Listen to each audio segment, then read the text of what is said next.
Bonjour les tourneurs, bienvenue dans mon atelier.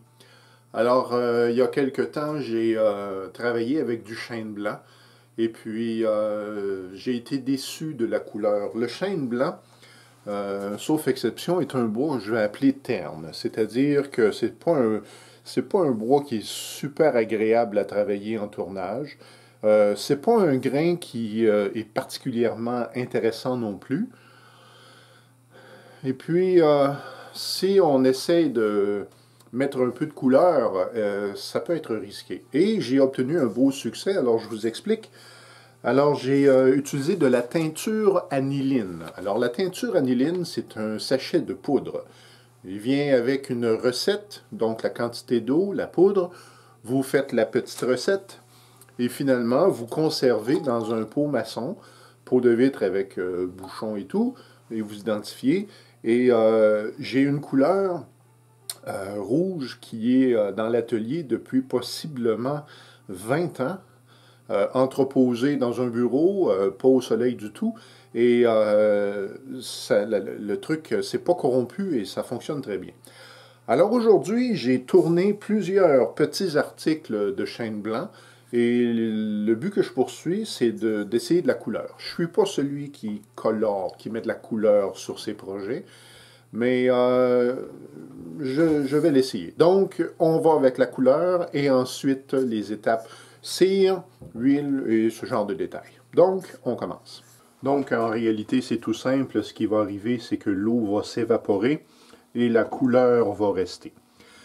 Alors, évidemment, c'est pas la première fois que j'utilise de la teinture aniline. Et ce qui est intéressant, c'est que le bout de grain est reconnu, n'est-ce pas, pour absorber à grande vitesse les teintures et autres. Eh bien, avec la teinture aniline, même si ça absorbe très vite, ça ne change pas l'intensité de la couleur. Alors, le principe, il est simple.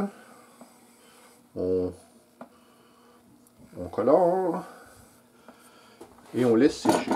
C'est presque difficile d'être plus compliqué que ça. Moi, je l'applique au pinceau et puis on rince à l'eau et voilà, le pinceau peut être réutilisé tout à fait presque à l'épreuve des échecs. Voilà.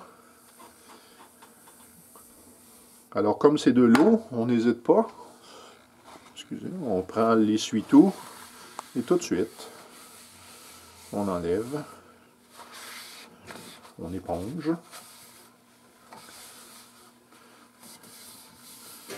Et on ne dira pas que c'est déjà prêt. On va quand même laisser sécher. Ce que vous voyez ici, ça c'est le reflet. Très très beau. Le chêne, je peux peut-être corriger ce que j'ai dit. Alors ça me donne des zones plus pâles. Légèrement. J'ai déjà vu beaucoup plus pire. Donc, cette couleur s'appelle Russet Amber. J'ai pas peur d'y toucher parce que, vous voyez, donc en fait, la couleur est déjà dans la pièce et puis je ne peux pas l'enlever. L'eau a déjà été épongée. Donc, on met au séchage. Pièce suivante.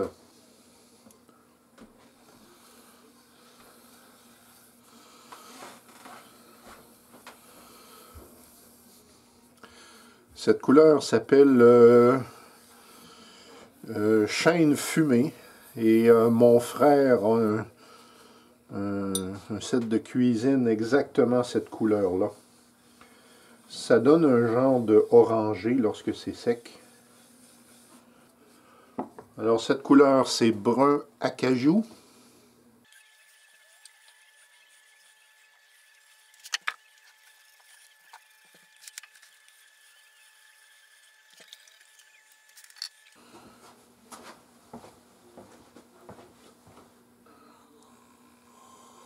Celle-là, on va avoir des petites retouches à faire.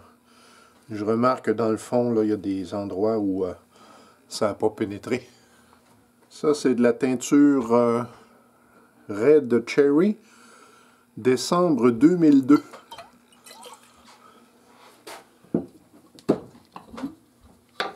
première teinture que j'avais achetée.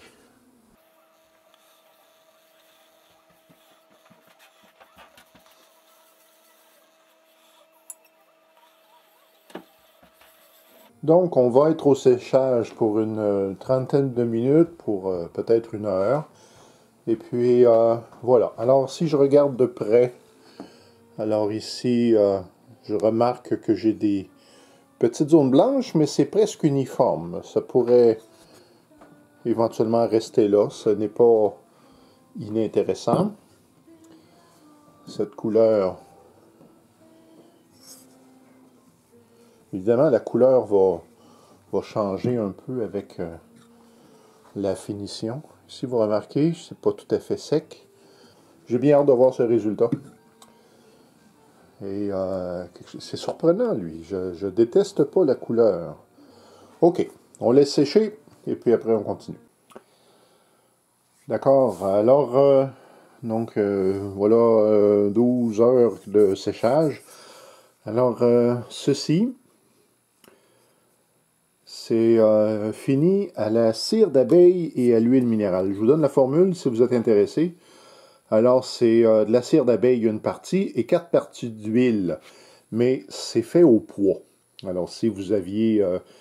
vous faites les mathématiques, donc 100 grammes de cire, eh bien, ça vous prend 400 grammes d'huile, parce qu'on fait ça au poids. Alors, c'est une application qui est presque instantanée. Le reflet... il est juste agréable. Et puis, voilà. Deuxième objet à la cire, c'est ma cire de plancher, que vous avez déjà vu. Alors, officiellement parlant, il faudrait que j'en redonne encore, ce que je vais faire. L'intérêt de la cire, c'est que la période de durcissement, c'est assez court. Pour ce qui est de ça ici, c'est un fini... polyuréthane de Watco. C'est un essai. Donc, ça dit bien que c'est un fini satiné. Donc, on a un lustre modéré.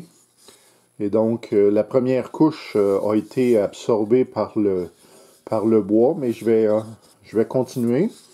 Donc, jusqu'à la finition. Et puis, ça ici. Donc, fini à l'huile antique. J'aime bien la couleur. Les goûts, c'est personnel, mais personnellement, je ne déteste pas. Je vais réappliquer de l'huile et je vous montre un morceau fini avec la même huile antique. Et quand je vous dis que c'est un peu terne, moi, c'est pas extraordinaire. Donc, je continue avec les mêmes produits et je vous reviens quand c'est tout terminé. Alors, vous regardez les produits terminés avec la lumière du jour. Donc, le bol avec la cire d'abeille. Ça, c'est le petit bol qui est terne, fini seulement avec l'huile antique. Et pour dire la vérité, il faudrait mettre un petit peu de cire pour le toucher. Ça ne changerait pas la couleur, mais au toucher, ça serait plus agréable.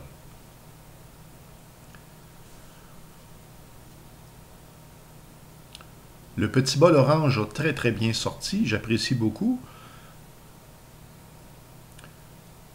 Le bol rouge terminé aussi avec de l'huile, lui aussi, pour le toucher, profiterait grandement d'une petite couche de cire. Cire d'abeille ou cire à plancher, ça n'a pas d'importance, c'est vraiment pour le toucher.